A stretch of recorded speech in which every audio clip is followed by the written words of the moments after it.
I am live. Hello from Corpus Christi. A very cold day for us over here. I think it's like 50 and for like jackets, sweaters, freezing weather for us. I walked out this morning and it was warm and was good. And then I went in somewhere and came back out and it was cold. I had to go home and change. It was too cold.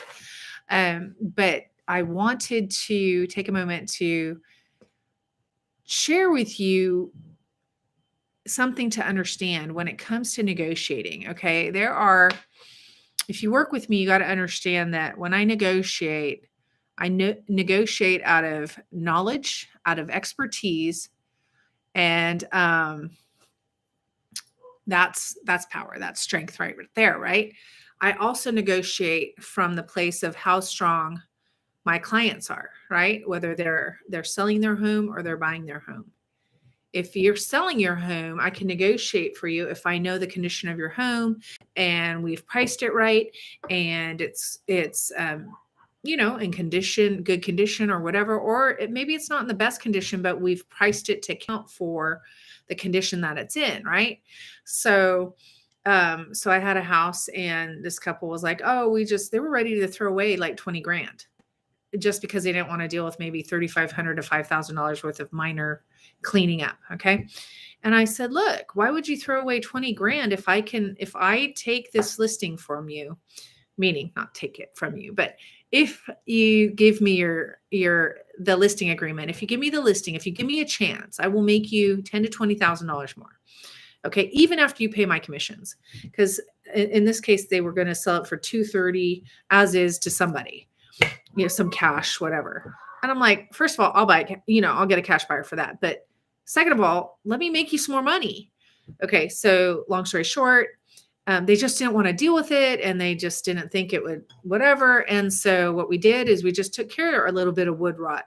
We did some fresh paint. We cleaned this up. We did this, we did that, and everything was fine. We ended up selling it for $275. Okay. And we had multiple offers. So we they invested, but I did all the work. I went to Lowe's and Home Depot and bought the paint and bought the wood and bought the materials and got paint samples to bring home. And so I told them if I make it easy for you, and I didn't charge extra for that. I charge a regular fee, but I work for your money, right? So I help you. And so in that case, when we got our offers, we negotiated with strength because we now knew that our house was move-in ready. It wasn't seemingly run down. It wasn't really run down anyway, but it needed some sprucing up. And so now we knew, and we had multiple offers. Obviously, it was priced right, and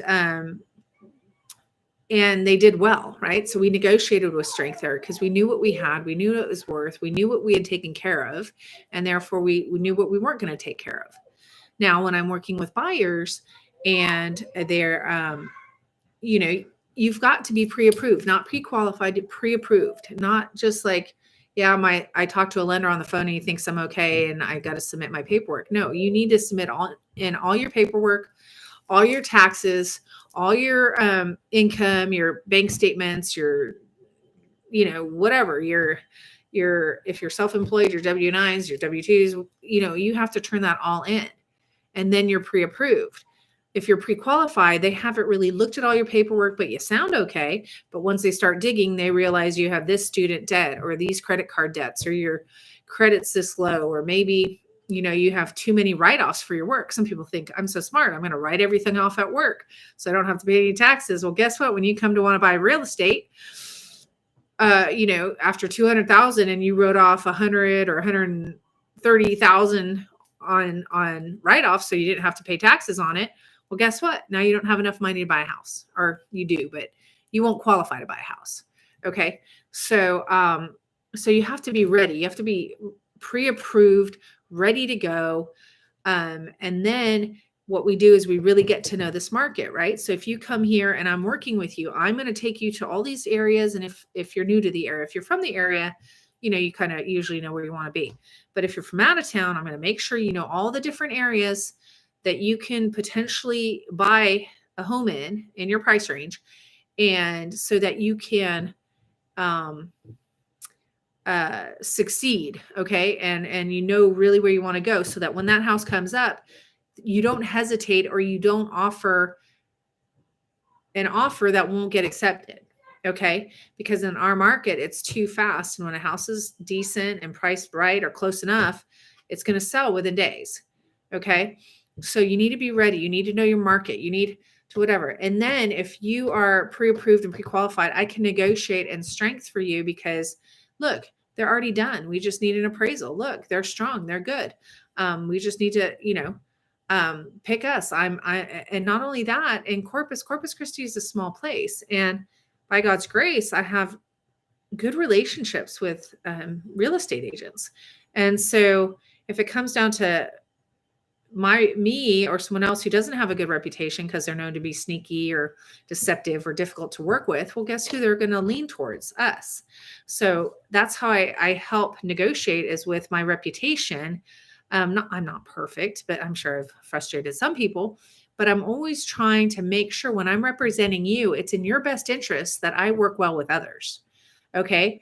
And so me being pleasant to work with when it comes to working with other agents helps you get what you want, right? Because if I was just like a salesman and whatever, and I wasn't a team player and I wasn't pleasant to work with, then you'd lose it because I go, I don't want to deal with her, right? So that's how I negotiate with my reputation, with the fact that my buyers are pre-approved and ready to go, and that they are familiar with the market, so they're not wishy-washy and flaky and they're going to just panic and back out. No, they're prepared and they're ready to move forward. So we're not a risk to you. We're team players. Recently we had an appraisal come in super low. And fortunately for my clients, the sellers were team players.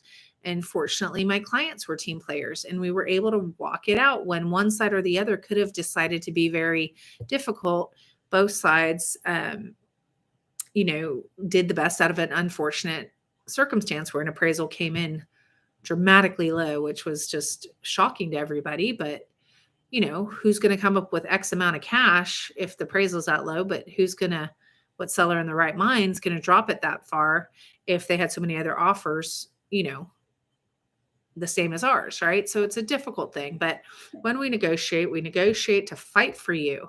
But when I negotiate and fight for you, when we get in tight situations, whether it's an amendment to do repairs, an amendment for a price change, there's a low appraisal, whatever it is, then I want you to think about, if you were on the other side of the situation as a seller, how would you respond, or how would you feel if the buyer was behaving like you are, or asking what you were asking, or whatever, and vice versa? Buyer, what would you be feeling if you were the seller, right, in the situation? How would you, or did I mix that up? But you know what I'm saying? Like, if you're a buyer, imagine if you're the seller, and as the seller, how would you feel about, how you were behaving, right? And so that you could go, maybe I'd think I was a jerk because they're greedy, or, irrational, right? Well, then you might want to revisit your approach to the situation. Okay. It's best to make them nice. And what is it? You attract more bees with honey than you do vinegar. So, anyway, I'm here for you. Feel free to text me or call me. My contact info is in the description, and I look forward to hearing from you and hopefully meeting you soon. Bye.